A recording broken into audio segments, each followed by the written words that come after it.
If you are looking for a mid-range Prebuilt PC, you came to the right video. I will show you 5 different systems that are going to be amazing for 1080p and 1440p resolution, with the last PC being able to run 4K as well. And trust me when I say these Prebuilt PCs are gonna give you the performance that you want, and I will explain what each of these PCs is able to run. That way you are able to make the right decision when buying your gaming PC. You will have the links to all of these PCs down below in the video description. That being said, let's start. With the first PC, we have the cheapest one on the list in the Skytech Nebula. This one has the AMD Radeon RX 6600 alongside the i5-12400F for the CPU. You also get 1TB of NVMe SSD and 16GB of RAM. If you are new to PCs and you don't understand anything about these components, basically this is a really good system for 1080p high FPS. If you want to play at 1440p, I wouldn't recommend it, but you can still play at 1440p depending on the game. If you want to play really easy to run titles like GTA 5, Valorant or CSGO, even 1440p is achievable. But if you want to play more high demanding titles like Flight Simulator, I would stick to 1080p. However, this is a really solid PC for $855, so for the price that you're paying, you're getting a really well balanced system that will not disappoint you for 1080p resolution, and you get amazing airflow as well with great aesthetics. With the next one, we have one for 1440p gaming as well in the HP Victus 15L. This one has more of a white aesthetic look. In my opinion, it's more minimalistic than the last one, so it's gonna look amazing in your setup. It's really clean. I've tested one of these PCs myself in 2022, and trust me when I say the performance is great for the price. Here you get the AMD Radeon RX 6600 XT, which is 15% faster than the last GPU, the 6600 non-XT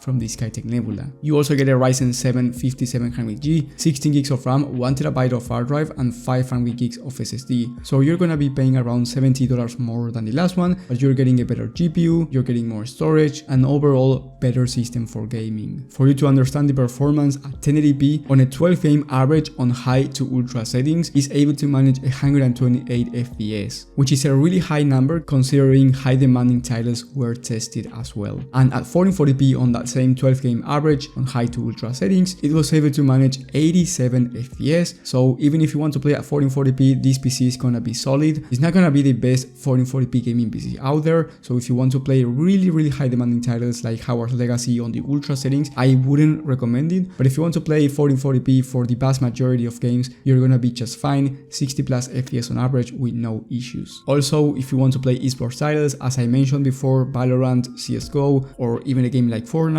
you will be able to run these games even at 1440p, 144 plus FPS on average on pro settings, and at 1080p you will be able to manage more than 200 FPS. So if you want to buy a high refresh rate 1080p or 1440p monitor, you can feel free to do so. With the next one, we have another Nebula from Skytech. I know I mention Skytech a lot, but that's because they usually have the best price to performance systems on the market, and I always recommend you buying directly from the manufacturer. That's why there's no Amazon or Newegg Prebuilt PCs here. Now, if I find a deal that's really good on Amazon or Newegg, I mention it as well, but if the deals on the manufacturer websites are better, trust me, it's a better investment to buy here. Now, with this Nebula, we get the new RTX 4060 Ti alongside the Ryzen 7 5700X and a 240 on a one liquid cooler, which in my opinion is an overkill for this Ryzen 7, but it's always a nice to have if you want to upgrade your CPU down the line. Then you get 16GB of RAM and 1TB of SSD, and the RTX 4060 Ti is around 25% faster than the RX 6600 XT, so it's gonna be amazing for 1080p really high FPS, and I'm talking about the highest FPS that you can get at 1080p, and then is really solid for 4K resolution, but since you get 8GB of VRAM, it's not gonna be the best for 1440p AAA titles. As I mentioned before, Hogwarts Legacy for example, it uses a ton of VRAM on ultra settings, but if you're willing to turn down the settings, it's not gonna be an issue. And even at 1440p in games like Red Dead Redemption 2, Flight Simulator, all of these titles, you will be able to run 60 plus FPS on average on high to ultra settings, which is nice considering you're spending $1,200, which is not a lot on a Prebuilt PC market for a PC with this type of performance. However, just for $100 extra bucks, you can get the Siege 4 with the Ryzen 5 5600X, which is slightly worse than the 5700X, but you get the RTX 4070, which is a much better bet than the RTX 4060 Ti. And the reason why I say this, not only because it's about 22% faster in rasterized performance, but it has 12GB of VRAM instead of 8, so if you want to play the titles I've mentioned before, the AAA titles on ultra settings, you will have no issues with the texture textures or anything like that, it will look amazing because 12 gigs of VRAM is enough for 1440p gaming and also 1080p of course. So if you have those extra $100 to spend for $1,300, I think this is a no-brainer, and in my opinion, this one is the best price to performance PC on the whole market, considering the performance that you get for the price. I want to say though that this one is on a discount right now. It used to be $1,500, so maybe when you're watching this it's more expensive. I recommend you checking the latest prices. You will have those in the description as I said before, but even at $1,500 is good value. It's just that at $1,300 is incredible value. And last but definitely not least, we have the Chronos with the i7-12700F and the RTX 4070 Ti for $1,680. Yes, this one is quite more expensive than the other systems, but you get the RTX 4070 Ti, which is one of the best GPUs for 1440p resolution. This GPU is the one I currently have on my system, and trust me, I had no issues when playing at 1440p, and you can even play at 4K depending on the game and the settings. But if you want to play at 4K 60 plus FPS on average on native resolution, there's no doubt you can do this with the RTX 4070 Ti, and you can even play at 4K high FPS with DLSS turned on, which is Nvidia's upscaling technology. And if you want to see how this PC is going to perform, I have my video about the RTX 4070 Ti benchmarks in different games, so you will have that video in the description in case you want to see it. Once again, amazing value for the price. I haven't found any other Prebuilt PCs at around this price point with the RTX 4070 Ti. I found one on Amazon, but like I said before, if you can buy directly from the manufacturer, it's better. However, I will leave the alternatives with Amazon PCs or Newegg in the description in case you really want to buy from those companies. Now, if you have more money than $1,680, maybe you have $2,000, maybe you have $3,000. In that case, I recommend you watching my video about the best high-end Prebuilt PCs of the month. You will have that one in the top right of the screen, but I think you will find amazing PCs for 4K resolution, which is what you're looking for on a high-end system. And if you have any questions about these PCs or maybe a PC build that you want to buy, let me know in the comment section. I always try to reply as fast as possible. Thank you guys for watching, thank you for the support, and I will see you on the next one.